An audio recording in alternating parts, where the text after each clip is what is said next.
This call was recorded on July 26th, 2010. All right, everyone. So now we are being recorded. And welcome, everyone.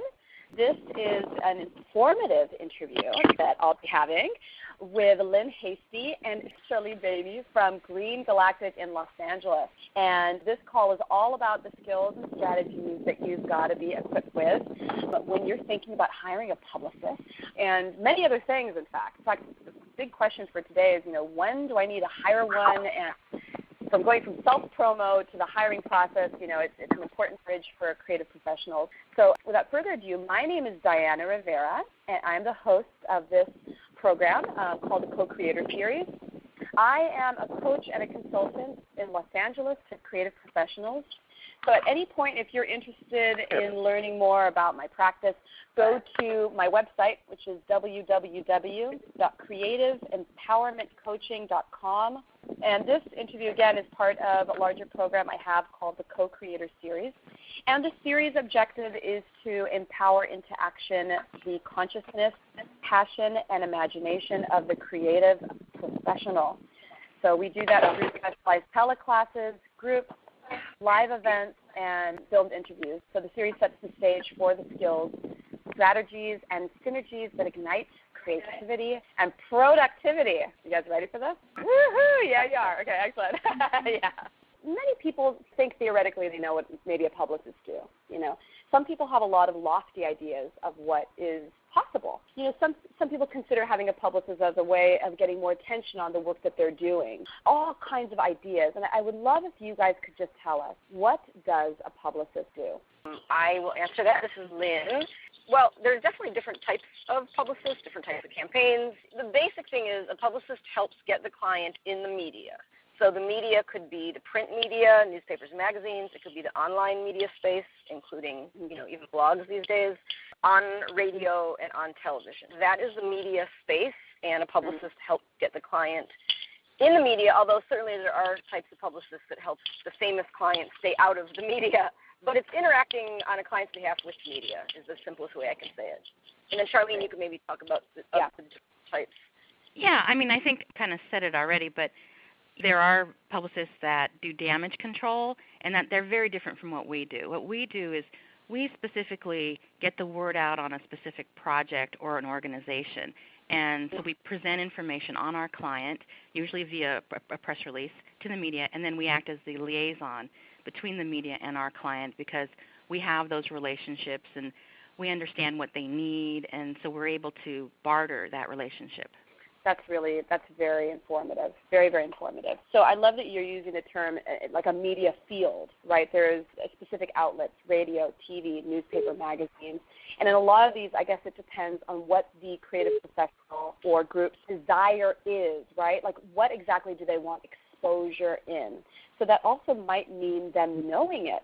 So for a lot of artists, the idea sounds great of a publicist, right? But how do they know exactly what they'll need from a publicist? And how possibly can this individual or this group decide it in advance, make life a little bit easier for them? Well, first of all, I think you need to be ready for publicity, and you need to be camera ready. You need to have a great project. You need something newsworthy. So what I mean by camera ready is you need to know what it is that you're doing. You have maybe a good website. You have great pictures. You really have it down about what it is you're trying to do, and you look good on paper or maybe on the web. And so that's really important that you have certain foundational things in place. Also, you need something newsworthy and interesting that's going to differentiate you and get you attention. So I think one of the biggest problems is that people are doing things sometimes that thousands of other people are doing, and they may not be doing it as well as a lot of other people. So they could waste their money if they're just not ready. They may not be good enough, or they may not be interesting enough. And sometimes you need to take a really honest look at yourself and realize where are you compared to other people in this town, in this field. And if you're only getting attention from, say, your mother and your best friend, you're probably not ready. But if a lot of people are really interested and curious about what you're doing, from even strangers, that could give you a good indication that you might be ready. That is so interesting. Lynn, did you want to add anything else to that? Yeah, just a little bit more, and I remember saying this to you, Diana. I like what Charlene just said. I think it's more concrete than what I'm about to say. But Green Galactic's monthly fee, like a retainer fee to hire Green Galactic, is roughly $3,000 a month. So if I'm having an initial meeting or phone call or email with a potential new client and they want to hire a publicist and they're talking to Green Galactic, and I throw out that number just to kind of give them a ballpark what it would cost to hire us, it really helps weed out, and it helps them decide, like, am I in need of hiring a PR team? Is my life, is that the best place I can spend my money, whether it's, $3,000, $1,000, $2,000. Sometimes the money alone can tell them. And can I give a really quick example? Yes, please. In January, I worked on this event, and I worked with this dog photographer. It was like this dog event. And this really talented canine photographer. And we just, made a nice little beginning friendship, like, oh, great, let's keep in touch. So months go by, I don't hear from him, because why would I? I'm not working on any new dog campaigns. And he calls me up in a panic, and he had some amazing viral video thing happen with him where he did this thing called the Doggy Gaga Project. And he photographed dogs in Lady Gaga outfits, and it went crazy viral around the world. And he was like, oh, my God, I don't even know another publicist. Help me. I'm getting calls for interviews from the Netherlands, the Philippines, Brazil, Portugal. I mean, it was crazy, and so that was perfect example of him needing somebody quickly and someone to hire. And even though he didn't know yet how he would capture income from this newfound viral celebrity, he knew he needed to take advantage of it and get his name out there and get it out there professionally with a PR agency. So that was just my one little example of if it seems like there's nothing else in your life that you want to spend a big chunk of your money on and you desperately need some PR help, then you're probably ready for some PR help. That's a very interesting example in terms of going back to the language you used about newsworthy. So, it kind of brings to mind for me, well, what was truly newsworthy about what he was doing in his connection with Lady Gaga, right? I mean, it was very unique, for example. Extremely. What was newsworthy was it demonstrated how insanely popular and famous Lady Gaga is around the world. Mm-hmm. And who knew that I mean, of course, we all kind of knew, but that would be what all these fun newspapers and blogs, especially over in Europe, like they were crazy excited about covering anything about Lady Gaga and cute little dogs and cute little outfits. So, of course, in my mind, that doesn't seem newsworthy, but it was interest-worthy to this mass media audience. It was very interesting.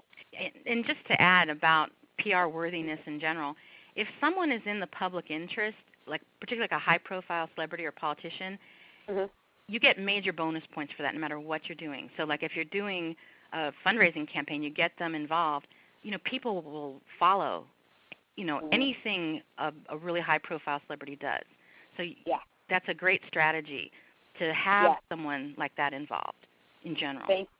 Thank you so much for pointing that out and definitely wanting to highlight that as for those people who are, maybe dipping into the call right now or, are sort of, I'd love to pay attention to the fact that this program really is all about those skills, strategies, and synergies that get our creativity into productivity. And that is such an amazing strategy to think about is with whatever project you're doing, not necessarily, the star power of it, but how can you connect it to a greater community, right, or a greater, I guess, link in to different populations that might also become more newsworthy. So really interesting. I want to kind of follow up a little bit on this idea of exposure, because I guess it really depends from individual to group, right? I mean, there's a lot of different creative professions. So, I mean, what would you say ultimately, what is the ultimate goal of exposure? Ultimately, for most people, they want public awareness for whatever their cause is or their organization. They want to usually build audience, ticket sales, CD sales. They want to build their brand. Those are sort of like the practical goals of exposure. Though, quite frankly, a lot of people just want fame more than anything. And that may sound condescending. It's not at all. It's like if that is really your goal, which is fine, you need to find a publicist that really knows, has the context to get you the kind of celebrity-oriented exposure, as opposed to someone who's really working at a grassroots level to build audience and awareness in your market is a very different kind of publicist. And they may not get you those ego snack, articles in a European magazine, Right. but they're going to get you practical things for your practical event. It's just there's a couple kinds of publicists that get you different kinds of exposure. Well, that's interesting. So now that brings us back to actually Green Galactic. What do you think your niche is in terms of that exposure? I think we're a little bit in between. I mean, we definitely are grassroots, and we work towards building audiences and getting awareness and ticket sales for a specific event. But we also have connections, and like our most recent client, we got them on Good Day LA, and we got them interviewed on KPFK, and they had all kinds of LA Times coverage. So they had good, strong, solid media attention. But we also really did some not very exciting grassroots stuff to get people in the door that they wouldn't necessarily put on their resume. Yeah, that's very interesting. That's really great to know as, individuals who are listening and thinking, I'd really be interested in hiring a PR firm. I mean, this is really good to know the difference between the grassroots and building of audience, which is one thing that needs to happen, be it for a product or even for a performance or, audience population for an individual artist.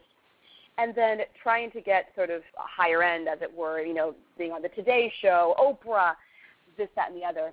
So I'm imagining that actually publicists are, depending on what their niche is, are equipped to do both the grassroots and or get them, celebrity sponsorship or partnership. Not all publicists are. Some work at that very high level, and that they wouldn't demean themselves to get too dirty into the grassroots stuff. I think there are many different kinds of publicists. They have different niches. They focus on different geographic areas. So we focus on LA, but we promote LA activities regionally and nationally and internationally even. But our strength is LA. And we do work very tactically in grassroots, but we work at a higher level. But, still, we're really not trying to get someone in Italian Vogue, although we have. It's not that's not what we're really trying to do. But we try, but it's not our main focus. Yeah, absolutely. Well, this is great. And Lynn, did you want to add anything to that as well? No, that is great. Yeah, that is great. I mean, and it's so defining just speaking about it because, again, there might be a lot of just misconceptions about things, and so this really feels very clearing. If at all possible, I'd love to talk a little bit about this idea of images on the web and having a press-ready website. What is that like? Or what should that contain? Okay, well, it should look good, first of all. And especially if you're in the arts, you need to have, especially if you're in the visual arts, you can't have your mother doing your website, which some people, their websites are terrible. And you need to present yourself professionally. You have to have great pictures because pictures will sell you more than anything. You have to be current. You have to have current information about whatever your project is with the details figured out, all the logistics. And, you want to have, depending on what you're doing, you want to have appropriate background information like maybe your bio, your history, a gallery of other things you've done. There's a lot of different things you can do, but most important is it's got to have information on what it is you're doing. It has to be written well. It has to look really good, and it has to be organized in a logical way. Yeah, that's great. Well, I want to ask you a question that actually came in from a colleague of mine, and so I'm going to sort of read it somewhat verbatim. This person wanted me to ask you, so for entrepreneurs who have been pretty self-sufficient regarding their own PR, they've been sort of dipping into the links that they know of what to do as an entrepreneur, what advantages does it give to go with an outside firm like Green Galactic? And for them, what would be the tipping point for someone who's an entrepreneur who's been doing it to hand over the reins to you guys? What would that transition look like? I think sometimes it's really, really smart and wise to cultivate your own PR people inside your own company or your own firm if you can, if you have the bandwidth, if you have the budget. The main pro and con in my mind about either way, the main pro of having someone in-house is that they really know you. They know the story. And they're also very tied to it passionately. Like it's their immediate paycheck. They're working with the owners. It becomes them. It's the company that they're representing. I think that is really important in that way. If you have a lot of cool, exciting things happening with your organization, your company, it's great to have this very professional publicist on staff. It just makes a lot of sense. Now, the one con, though, is, and this, I'll just take a record label as an example. You're a record label and you have an in-house publicist. The one problem is every time you're calling your contacts, you're calling about the same record label. Like, it's different artists, it's different releases, but you're still calling about the same label. And if they just did a really great article on this one artist for you this month, maybe 2 months from now, they're kind of like trying to give the love to another label, another artist. So another artist on your label might get slighted because, and that's the great thing I think about somebody like Green Galactic is 1 month we're pushing like a music, a book, and a theater client, and the next month we're doing like a film client and a book for a totally different thing. Yeah. So it's good because we're keeping whatever we're publicizing is kind of fresher for our media contacts. It's different and it just changes all the time. So those are kind of the pros and cons as I see them. I've kind of done the in-house thing, and I've also worked with Lynn where we're doing it all the time. And I think when you're in-house, typically it's maybe just a piece of your job, and a lot of times maybe you're a good writer, but you never really learned how to do it properly. You're just kind of winging it. And I find that when I was doing that, which I did do internally, I didn't really have I didn't have the experience that Lynn has in terms of she's been focusing on this for 17 years. And she's built up contacts in the media, and she's got these relationships, and that's all she does. And so she's really good at it. She's really good at working with the media. And you can do it on your own. It's possible. Yeah. You can get the contacts. You can learn how to write a press release. You can try to pitch it, and you can get somewhere. But it's a lot different when you're doing it all the time, and you're getting really good at it. And you've been working with these contacts for decades, and so you really know these people, and you can just say, hey, I got a new person for you to interview, and you have that casual relationship, and they trust you because they know you have interesting clients. You can get access that someone who doesn't have those relationships, they can't get that access. So there is a difference. Well, and that's actually a really interesting point, Charlene. I was thinking a little bit about a colleague of mine who's in New York who often talks about your network is your net worth. And so in the case of, even Green Galactic, because you've been doing it for so long and because you have so many tight colleagues in the field and your network is vast, your net worth is really high. And in that case would probably pose an incredible advantage for a lot of creative professionals. And so, for the individual who wrote, I know that this person is also really curious about, what that transition might be in particular for the work that she's doing. So, for example, she's decided to go with you guys, and that might also mean you learning about the work that she's doing and possibly, diagnosing how you can support her. And I guess I would imagine doing that.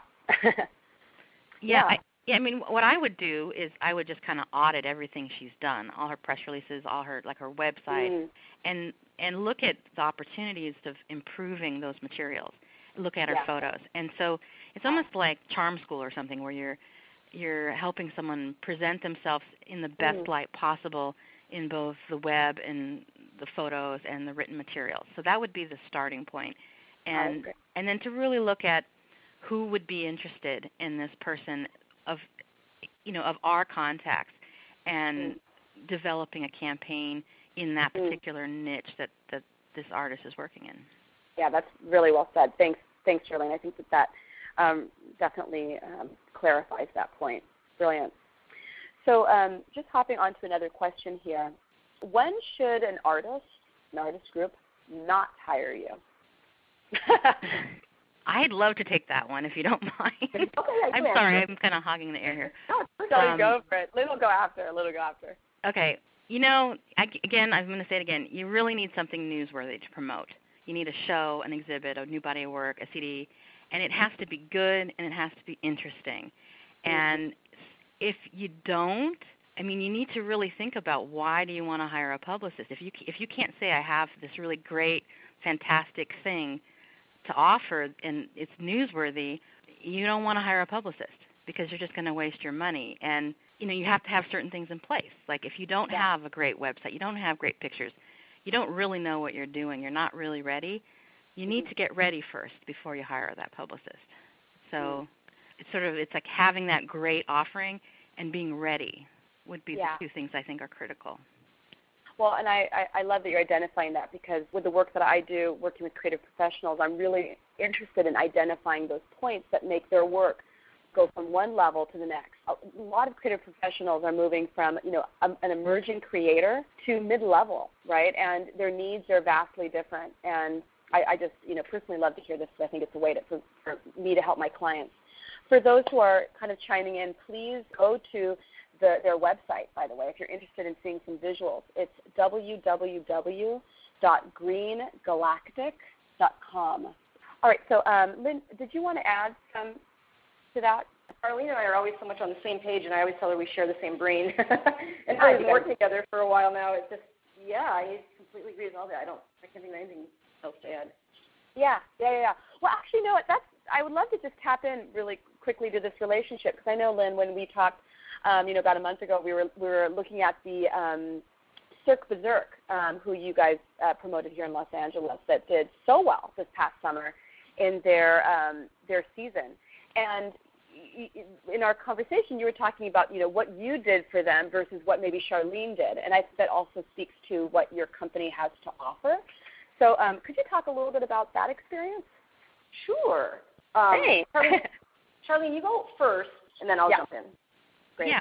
Well, it depends on clients. There are different things we each do, and as we've worked together longer, it's kind of evolved. But a lot of clients, depending on who's stronger, one of us, in that particular niche, one of us will kind of come up with the game plan.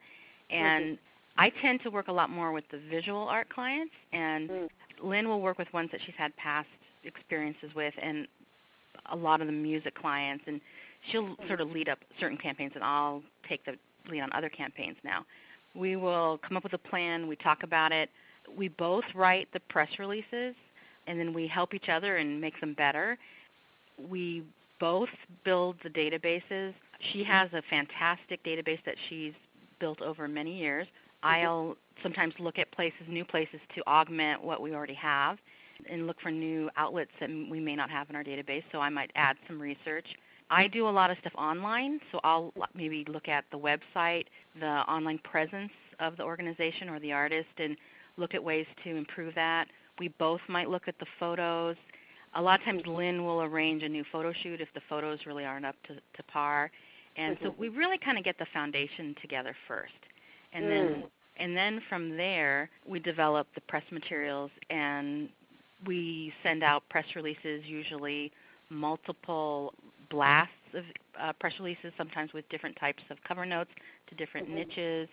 And then Lynn typically will do a lot of the detailed follow-up, personalized pitching and working with the media. And then I might veer off and help do calendar listings and some of the more tactical kinds of things. Absolutely. Oh, that's great. Lynn, did you want to add to that? Yeah, I've been doing the traditional PR thing for all these years. I've had the company for 17 and then the PR since 95. That is what I do. That's my skill set. I've been building these relations with the media all these years. And over the years, I've tried to, I know I need to do more in the online space, or I know I need to do more research over here or whatever, but I'm so buried and busy just kind of maintaining those relations with the media and making new ones all the time that it's so brilliant having Charlene now. And I really don't know if any of our clients recognize the brilliance that they get, my experience and Charlene's experience now when they hire Green Galactic. But it's really great because Charlene can do all that other stuff that she just talked about and augment any kind of campaign and do extra research and extra online stuff. And then I can just brilliantly focus on what I do best and what the client ultimately is paying the big bucks for, which is, the LA Times feature or the New York Times review or whatever. And it's just great. So I would say that I'm a traditional publicist, even though I work, with online sites all the time. It's still, and when I say traditional, what I really mean is I'm working with editorial people that are making editorial decisions. So whether it's a writer I'm pitching something to who then pitches it to their editor at their magazine, or I'm pitching to the editor themselves who then sees if any writer wants to cover it. It's an editorial decision, and that's when I think of traditional PR, I think of that editorial process, that editorial decision-making process. Exactly. And for that reason, it's nice to hear the distinction of things that you guys do and how you diagnose the groups that you're working with or the individual to best serve them and promote them, because it is very true. Online presence from, MySpace to the Facebook to this, that, and the other, fan pages, that counts these days, getting your event on Flavor Pill, that counts in a major way. So, just as much as getting your event posted in the New York Times, for example. So, right. It's also necessary and important now. And every client that hires you thinks that you do all of that and you can do all of that. And the honest truth is not every firm can do all of that.